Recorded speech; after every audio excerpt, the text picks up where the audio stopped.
Alright everyone, so this is it, the big day.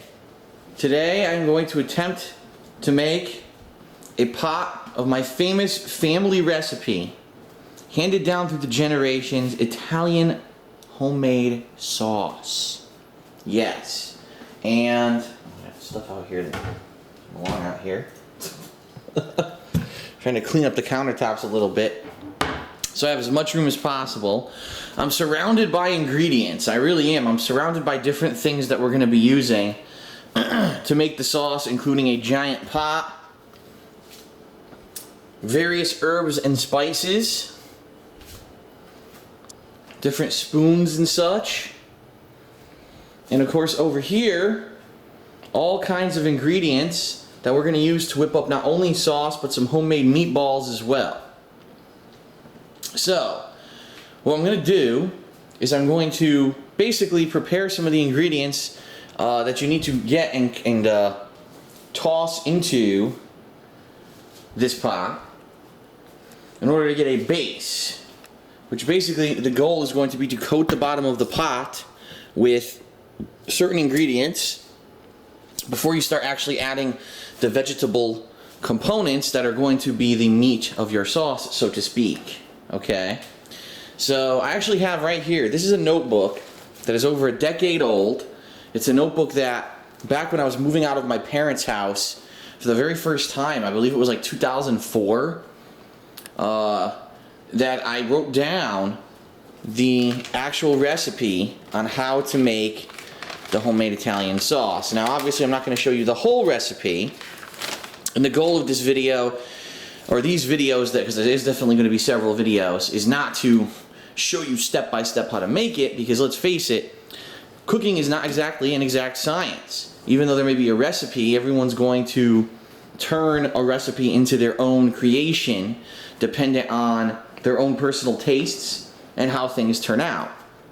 In this particular case, I am going to add a couple elements to the sauce that is not in this recipe, and in fact I remember the last time that I made the recipe there were one or two things that I didn't like about it that I'm going to try to adjust on the fly today as I make the sauce.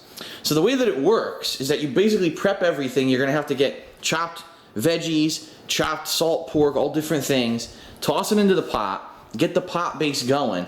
Then as that's going, then you make the meat in this mixing bowl to make the meatballs. You set the meatballs aside, and then we're actually going to, let's right, ladies and gentlemen, hand grate tomatoes. That's how you really make sauce. You don't buy the shit from the store, right? Most people say, oh, I'm gonna make sauce, and then they just, they bake some tomato paste or whatever, and they'll toss a few herbs and spices into it. That's not sauce. You need to hand grate the tomatoes in order for it to be real and genuine. So that's what I'm gonna be doing today. And then of course adding all that to the pot. And then it basically, once you have your sauce together and you've added the meat to the sauce in the pot needs to simmer all day long. It is a 4 to 4.5 hour long process. And, a lot of people don't have the patience for it. 4 to 4.5 hours of, cooking versus going out and buying it in a can or whatever, making a cheaper alternative, like I said, without the real tomatoes or whatever. And no, that's how you really do it. And it's funny because what I've actually done is I've spaced out today so that I'm going to be doing something for work where every maybe 20 to 30 minutes I could take a break, come down here and stir the pot, because that's what you need to do as it simmers all day. You come down here every 20, 30 minutes, open it up, take a wooden spoon, stir it up, taste it. How does it taste? Does it need anything added? Does it taste too salty? Does it taste too much of one thing or another? Adjust it on the fly, add some components as you cook it, and then continue to cook it.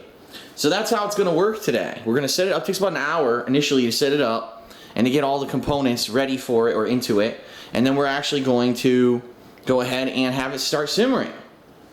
So, first things first, I'm going to start reading, get started here with what it says to do, prepare the things for the bottom of the pot, and go from there. Alrighty then.